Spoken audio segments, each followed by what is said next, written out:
사회보험과 민영보험, 이거 민영보험을 우리가 사보험이라고 하죠. 사보험 또는 민간보험이라 합니다. 민간보험. 설명으로 차이점인데 옳지 않은 것은입니다. 사회보험은 현금급여가 원칙이죠. 민간보험, 아니 현금급여죠. 여러분들이 생명보험 넣잖아요. 생명보험. 현금 받죠. 현금. 현금이 원칙입니다. 답은 찾기 쉬웠네요. 자, 사회보험은 국가라든지 공법인이 운영을 하지만 민영보험은 사기업이 운영하는 거 맞죠? 이 공법인에 어떤 것들이 있어요? 공법인. 건강보험은 건강보험공단, 국민연금은 국민연금공단, 그 다음에 고용보험은 근로복지공단, 산재보험도 근로복지공단이죠. 이런 공단들 많이 들어보셨잖아요. 이 특수공법인이에요. 자, 사회보험은 강제로 가입하나요? 네. 민영보험은 임의로 가입하죠? 네. 자발적이요. 그 다음에 사회보험은 국가가 주로 독점하죠. 민영보험은 사기업이 경쟁하죠. 오케이. 자, 이 사회보험은 국가가 운영 주체잖아요. 보건복지부, 고용노동부 이런 데가. 사회보험은 사회적 적절성을 강조하지만 민영보험은 개별 형평성을 강조하죠. 자, 이 개별 형평성에 이제 능력이 있어요. 능력. 내가 생명보험료를 많이 낸다, 적게 낸다. 그건 능력에 따른 겁니다. 그래서 개별적 형평성, 개별적 공평성에 따른다라고 하는 거예요. 보험료를 내가 능력에서 많이 낸다면 급여도 많이 받을 수 있겠죠. 이런 것들이 개별적 형평성이라 하고요. 사회적 적절성을 강조하는 것은 당연히 사회보험이 됩니다. 답은 1번입니다. 자, 8번 문제 들어갑니다. 아, 의료급여가 나왔네요. 이게 공공부조죠. 우리나라 의료급여와 연관된 문제인데 옳지 않은 것은 법제론에서 의료급여법의 문제가 나오기도 합니다. 자, 의료급여 수요권자는 아시죠? 1종과 2종으로 구분된다. 3종 없다는 거 아시죠? 3종 없고요. 의료급여는 기금으로 조성이 됩니다. 지방자치단체 출연금도 당연히 여기에 들어가겠죠? 시도에서 이걸 관리하거든요. 의료급여 기금이라고 하는 것을 시도에서 관리하는데 지방자치단체에 출연금도 들어가고요.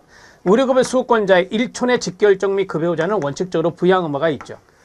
그러면 알다시피 국기법의 부양무자가 어떻게 돼요? 수급권자를 부양할 책임이 있는 사람으로서 수급권자의 1촌의 직계열정 및 급여자를 말합니다. 의료급여도 똑같습니다. 그래서 수급권자의 1촌의 직계열족 부모, 직계 존속이죠. 직계 비속은 자녀 및 급여자라고 했으니까 오케이, 사위와 며느리가 들어가겠죠.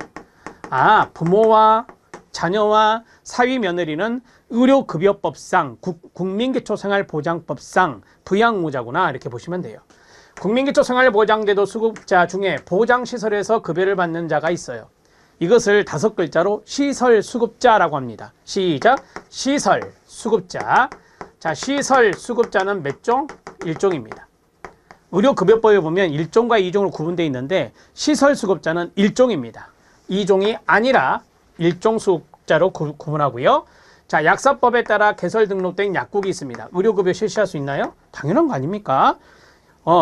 1종, 2종 수급자가 병원에 가서 진료를 받고 약국에서 약을 받잖아요. 그러니까 약국도 여기 있는 대로 의료기관이 된다.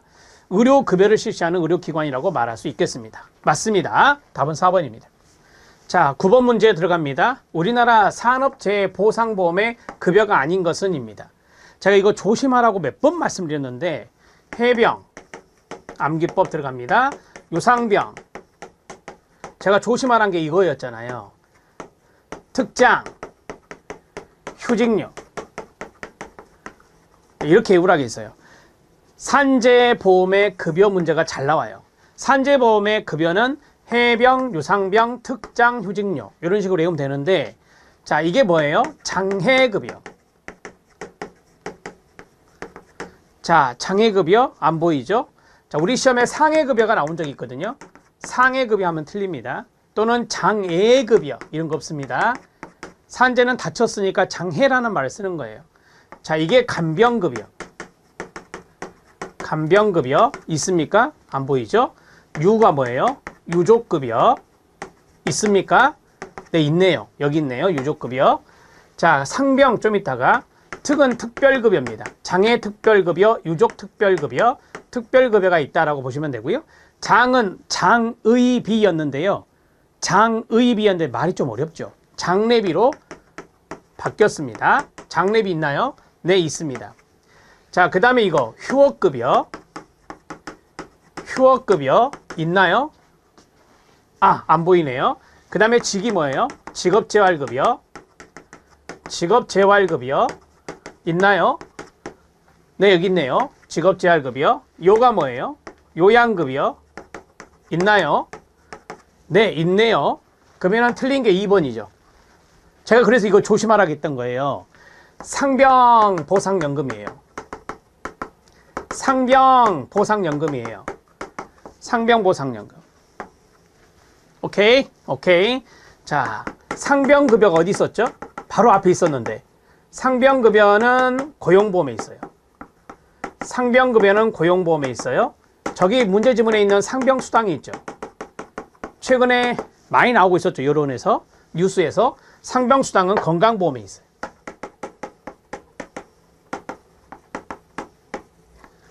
자, 상병수당의 그 6개 지자체가 시범 사업을 2022년 7월 달부터 이제 하고 있는데요.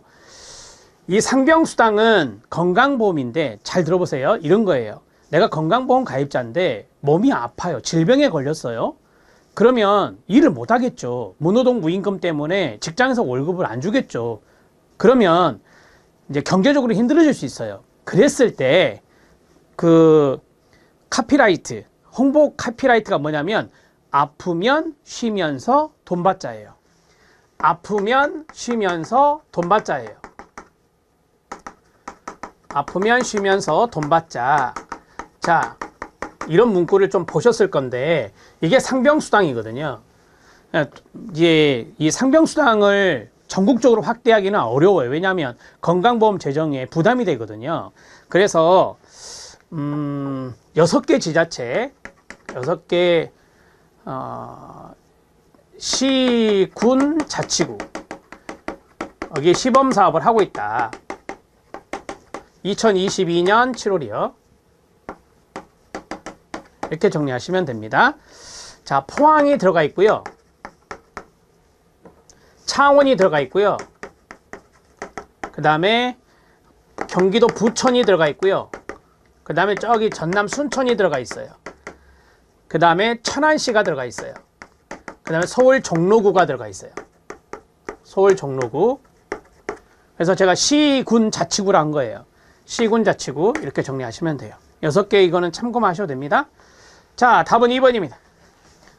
10번 문제 들어갑니다. 우리나라 국민기초 생활보장 제도에 대한 건데 옳은 것은 입니다. 의료급여 선정 기준이 나오고 교육급여 선정 기준이 나왔습니다. 수급권자가 나왔고 보장기관이 나와 있습니다. 사회복지 전담 공무원이 등장해 있네요. 자, 의료급여 선정 기준 어떻게 돼요? 중위소득의 100분의 40 이상이죠. 교육급여 선정 기준 어떻게 돼요? 중위소득의 100분의 50 이상이죠. 이거 숫자 모르시면 안 됩니다. 자, 30, 40, 46, 50입니다. 당연히 앞에는 중위소득이 기준이고요. 자, 중위소득 대비 50%, 46%, 40%, 30%가 돼요. 저는 이렇게 외워요. 생의주교, 생의주교 이렇게 외워요.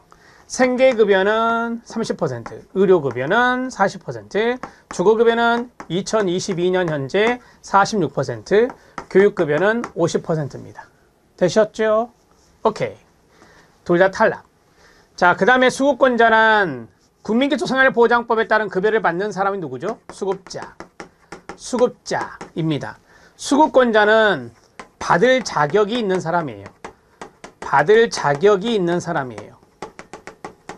그것을 수급권자라고 말하죠. 오케이. 탈락. 자, 그 다음 국민기초생활보장제도에서 보장기관이란 따라하세요. 국가와 지자체. 보장기관은 국가 또는 지자체를 말한다. 지방자치단체를 지자체로 했습니다. 지방자치단체를 말한다. 자, 이게 보면 사회복지 서비스를 제공하는 기관이 아니고요. 국가 또는 지방자치단체를 말한다. 이렇게 정리하시면 되겠습니다. 자, 마지막이 맞네요. 사회복지 전담 공무원은 직권 신청 가능하나요? 가능합니다. 수급권자의 동의를 받아야 되고요. 수급권자에 대한 급여를 직권으로 신청할 수 있습니다. 당연히 맞죠. 답은 5번입니다. 되셨습니까? 오케이. 자, 11번 문제 들어갑니다. 에스핑 앤더슨, 에스핑 안데르센이라고 있기도 하고요. 세 가지 복지 체제에 관한 설명으로 옳지 않은 것은 아주 쉽게 풀 수 있습니다. 자, 세 가지 복지 체제가 뭔데요? 자유주의, 조합주의, 삼인주의. 세 가지인데 이 조합주의를 전통적인 1인 생계 부양 모델, 가족의 책임을 강조하는 국가들이 많죠. 그래서 보수주의란 말을 쓴단 말이에요. 자, 갑니다. 보수주의 나왔습니다. 자유주의 나왔습니다. 사회민주주의, 삼인주의 나왔고 보수주의, 자유주의가 나왔네요. 자, 보세요. 여기 보면 가족의 중요성입니다. 국가는 가족의 중요성을 강조한다. 맞습니다. 제가 가족의 책임을 강조하는 게 보수주의라고 말씀드렸잖아요. 자, 이거는요. 시장을 강조하고요. 여기는 가족을 강조하고요. 여기는 국가의 개입을 강조합니다. 자, 이것이 이제 포인트고요. 자, 자유주의는 국가에서 탈상품화 정도가 가장 높다라고 했는데 틀렸죠. 어디죠? 삼인주의입니다. 시장 기제에 의존하지 않고 복지의 내용을 국가가 해주는 것입니다. 아, 탈상품화 이야기가 나왔으니까 탈상품화는 여기가 가장 낮습니다. 여기가 가장 높습니다. 여기는 탈상품화에 제한이 있다. 탈상품화에 한계가 있다 라고 말하는 겁니다. 자, 탈상품화에 대한 내용을 이렇게 정리하시면 됩니다. 자, 보편주의 지향하는 게 뭐죠? 삼인주의입니다. 왜? 복지 선진국이 여기에 있죠. 아, 여기가 보편주의래요. 자, 그럼 여기는요, 선별주의가 되겠죠. 자, 윌렌스키 르보의 선별주의는 자녀적 관점입니다. 여기는 제도적 관점이죠. 아셨죠? 오케이. 자, 맞고요. 보수주의 복지체제 국가예로 독일, 프랑스, 이탈리아, 유럽 대륙국가가 여기에 들어가나요? 네, 맞습니다. 자, 여기는 미국과 영국이 여기에 들어갔고요. 자, 여기는 유럽 대륙국가가 들어가고요. 그 다음에 여기는 북유럽 국가죠. 스웨덴이나 덴마크, 이 정도만 쓰면 돼요. 스칸디나비아 국가들이 여기에 들어갑니다. 자, 맞고요. 자유주의 복지체제 국가의 사회보장급여는 자녀적 특성이 있다. 여기 나오네요. 선별주의, 자녀적 특성이 있습니다. 답은 2번입니다. 되셨죠? 오케이. 자, 12번 문제 들어갑니다. 사회복지 재화나 서비스를 국가가 제공해야 되는 이유. 아닌 것은입니다. 아닌 것은입니다. 자, 국가가 제공하는 이유는 시장 실패 요인과 연관성이 있습니다. 시장이 실패하니 국가가 제공하겠죠. 자, 시장 실패 요인에 암기법 들어갑니다.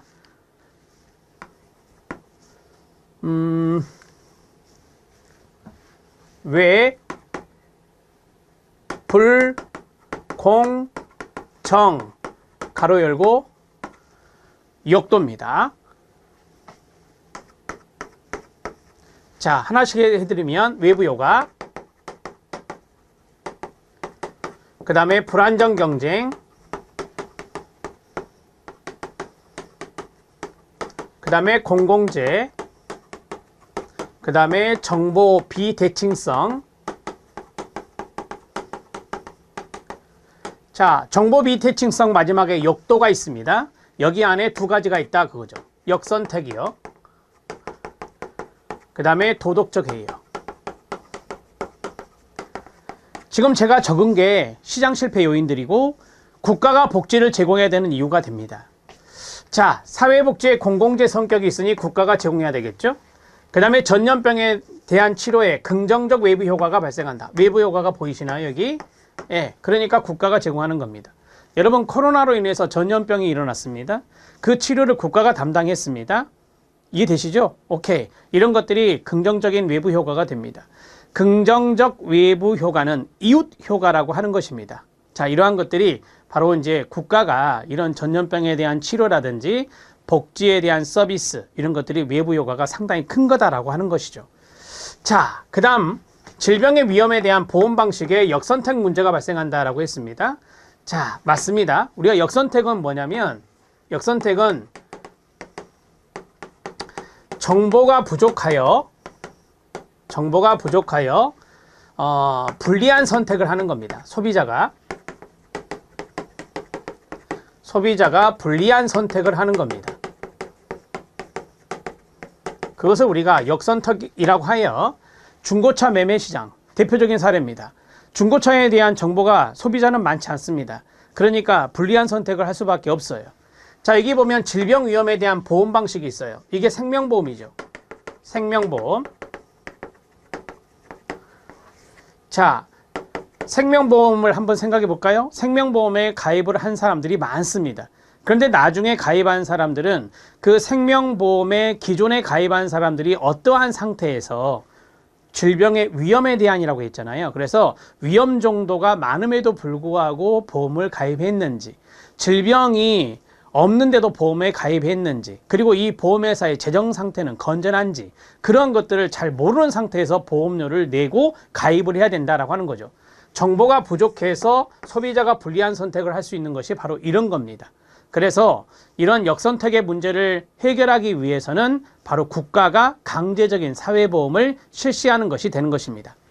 자, 그 다음에 경제성장의 낙수효과. 이건 상관없죠. 여기에 해당되지 않습니다. 자, 그 다음에 의료 서비스에 대한 정보의 비대칭적 문제를 해결한다. 여기 나왔죠. 정보의 비대칭성, 이 문제를 해결하는 것들이 바로 이제 역선택의 문제를 해결하고 도덕적 이의를 해결하기 위해서 국가가 개입해야 된다. 시장의 실패 요인이니까. 답은 4번. 경제성장의 낙수효과인데, 여러분 이거는 쉽게 말씀드리면 이 분배보다는 이 성장 쪽에 방점을 찍는 거예요. 자, 그리고 효율성 쪽에다가 이제 방점을 찍는 것이어서 경제적인 측면의 논리예요. 자, 예를 들어서 낙수라고 했죠. 낙수.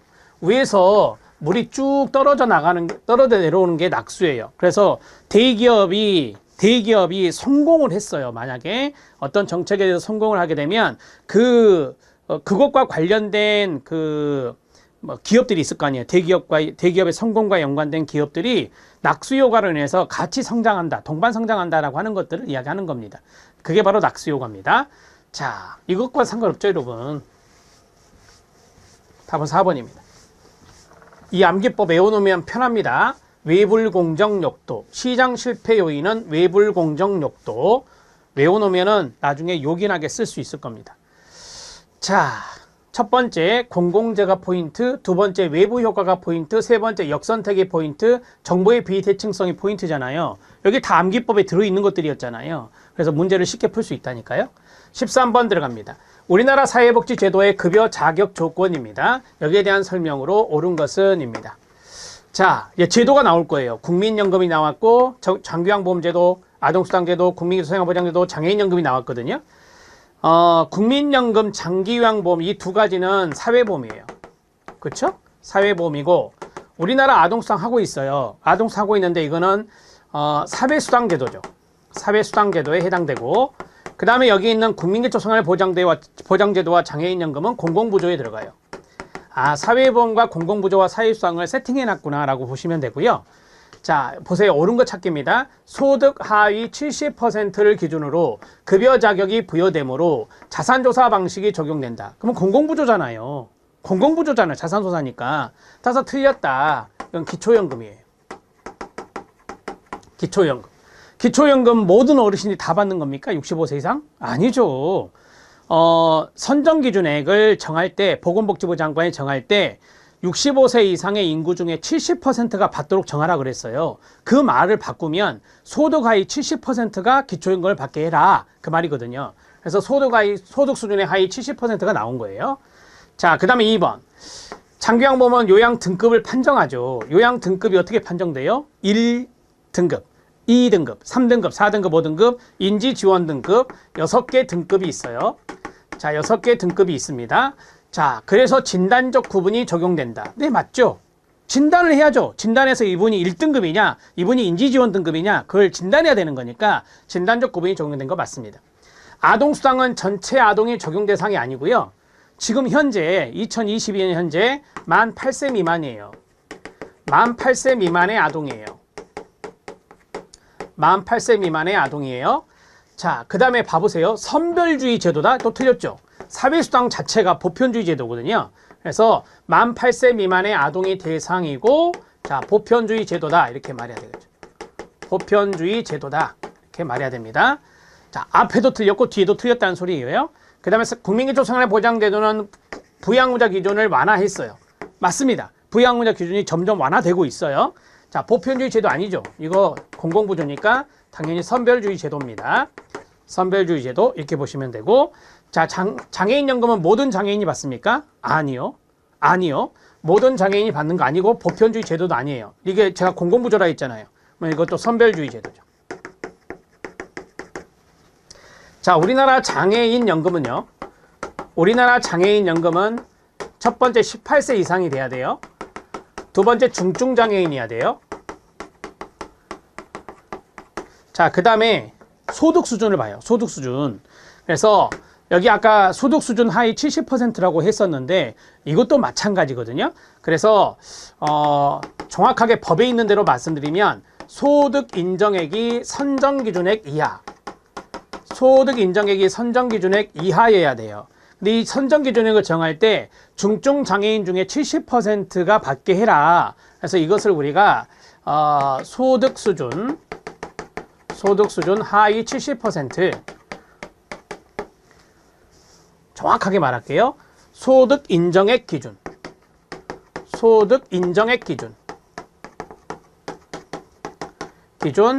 하위 70%가 받습니다. 왜냐하면 소득 인정액은 재산과 소득이 같이 합산된 거예요. 소득은 그냥 소득일 뿐이고요. 이해됐죠? 오케이, 이렇게 정리하시면 되겠습니다. 여기를 고치고 싶다면 소득 인정액 기준 선정기준액을 정할 때 들어보세요. 선정기준액을 정할 때 18세 이상 중증장애인의 70%가 받게 하라고 그랬어요. 그러면 소득 인정액을 따져야 되잖아요. 소득 인정액을 따져야 되는 거예요. 소득 인정액이 이것에 이하여야 되니까. 그래서 소득 인정액 기준 하위 70%. 이렇게 해야 정확한 표현이 되는 거예요. 소득 인정액을 기준으로 했을 때 하위 70%다. 이렇게 정리하십시오. 자, 옳은 것 찾기 찾았습니다. 2번입니다. 이렇게 해서 알아놓으시면 돼요.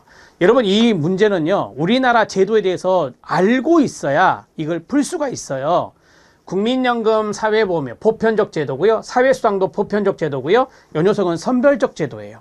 알았죠? 그래서 여기 보면 보편주의다, 선별주의다 이런 말이 나와서 말씀드린 거예요. 이 두 녀석은 보편주의, 보편주의고 이 녀석은 선별주의다. 이렇게 해서 정리하시면 됩니다. 자, 답은 2번입니다. 자, 13번 문제까지 해결했습니다. 전반부 해결했고 다음 12문제 나중에 풀겠습니다. 끝까지 집중하십시오. 수고하셨습니다.